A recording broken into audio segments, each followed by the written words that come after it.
Hello students, good morning.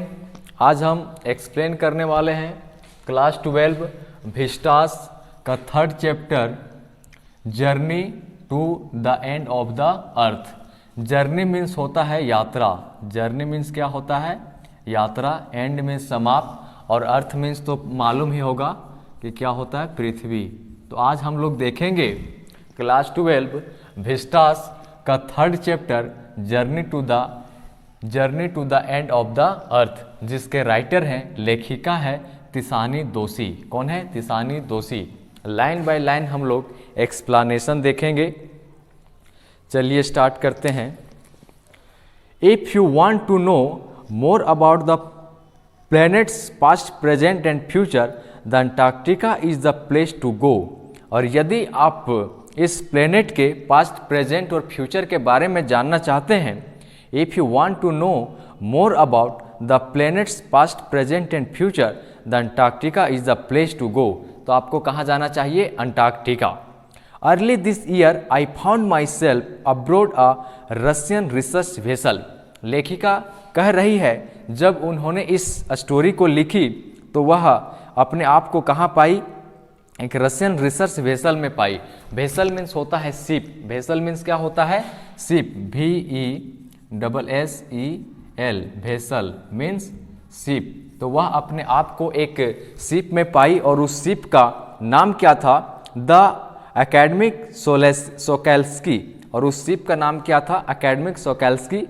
Heading towards the coldest, driest, windiest continent in the world, Antarctica.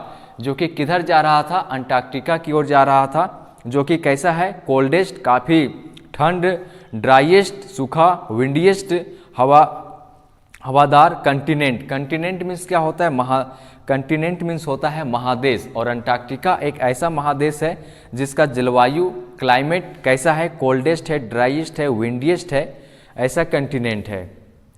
My journey began 13.09 degree north of the equator in Madras.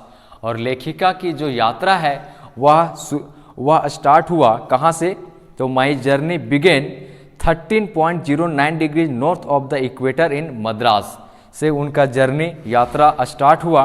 And involve crossing 9 time zones. और वह 9 time Jones को cross करते हुए जाती है। 6 checkpoints, 3 bodies of water, 3 बड़े बड़े नदियों को क्रॉस करते हुए जाती है। And at least as many ecosphere. और इकोस्फेयर को भी क्रॉस करते हुए जाती है। इकोस्फेयर क्या होता है? इकोस्फेयर वैसे जगह को कहते हैं जहाँ पे जीव पाया जाता है, उसे क्या कहते हैं? Ecosphere. By the time I actually set foot on the Antarctic continent, I had been travelling over 100 hours in combination of a car, an aeroplane and a ship. और जब वह अंटार्कटिक पहुंची, अंटार्कटिक कंटिनेंट पहुंची, Antarctic महादेश पहुंची, तब तक वह 100 घंटा ट्रैवलिंग कर चुकी थी। वह 100 घंटा की यात्रा कर चुकी थी। और वह 100 घंटा की यात्रा किस किस माध्यम से की थी? तो कार के माध्यम से की थी, एरोप्लेन के माध्यम से की थी, और शिप के माध्यम से की थी। So my first emotion on facing Antarctica's expansive white landscape, the uninterrupted blue horizon was relief। और जब वह ब्लू होरिजन को देखती है तो उसे काफ़ी रिलीफ, काफ़ी राहत महसूस होता है। होरिजन क्या होता है? What is horizon? होरिजन को शुद्ध हिंदी में हम लोग क्षितिज कहते हैं। होरिजन को शुद्ध हिंदी में क्या कहते हैं? क्षितिज कहते हैं। शायद इसको समझने में आप लोगों को थोड़ी कठिनाई महसूस हो रही होगी। और इसे यदि सिंपल वे में कहें तो जहाँ पे आकाश और धरती का मिलन होता है, अपीयरेंस लाइक आकाश एंड धरती, ठीक है, तो उस शेप को, उस स्थिति को क्षितिज कहा जाता है, उसी को होरिजन कहा जाता है। तो जब लेखिका देखी होरिजन को तो उसे काफ़ी रिलीफ महसूस हुआ। Wonder at its immensity, its isolation, but mainly at how there could ever have been a time when India and Antarctica were part of the same landmass। लेकिन कभी ऐसा भी समय था जब इंडिया और अंटार्कटिका दोनों एक ही धरती के टुकड़े थे, लेकिन बाद में समय के अंतराल, कालखंड में क्या हुआ कि दोनों अलग अलग हो गए। पार्ट ऑफ हिस्ट्री अब देख लेते हैं। 650 million years ago, 650 million, 1 million बराबर 10 लाख होता है। 1 मिलियन बराबर कितना होता है? 10 लाख। तो यह बात कही जा रही है इतिहास के 650 मिलियन ईयर्स अगो, लगभग 6500 करोड़ वर्ष पहले की। A giant amalgamated southern super continent Gondwana. और गोंडवाना क्या होता है कि पहले इंडिया, ऑस्ट्रेलिया, अमेरिका और अंटार्कटिक सभी एक ही धरती के टुकड़े थे, और जब गोंडवाना टूटा तो सारे कंटिनेंट, सारे जो देश है वह अलग अलग हो गए। इंडिया अलग हो गया, ऑस्ट्रेलिया अलग हो गया, अंटार्कटिका अलग हो गया, अमेरिका अलग हो गया। लेकिन पहले सारा कंबाइंड था तो उसी को गोंडवाना नाम से जानते थे। लेकिन जब गोंडवाना टूटा तो सारा देश अलग अलग हो गया।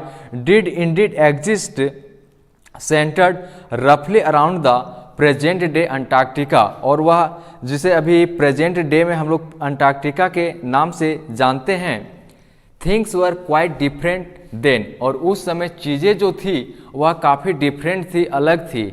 Humans hadn't arrived on the global scene, और उस समय धरती में मनुष्य नाम का कोई चीज़ नहीं पाया जाता था। And the climate was much warmer, और उस समय के जो क्लाइमेट थी, जलवायु थी, वह काफ़ी गर्म थी।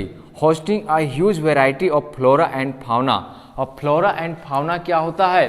जंगली वनस्पति को फ्लोरा कहते हैं, जंगली वनस्पति को फ्लोरा कहते हैं, और जंगली जानवर को फाउना कहते हैं। ठीक है, तो इस प्रकार के जंगली जानवर और जंगली वनस्पति उस समय पाया जाता था।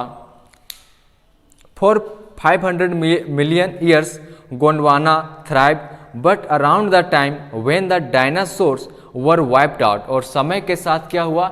वाइप्ड आउट मीन्स होता है विलुप्त होना। डायनासोर इस धरती से विलुप्त हो गए। Out and the age of the mammals got under way, और उसके बाद इस धरती में स्तनधारी प्राणियों का आगमन हुआ।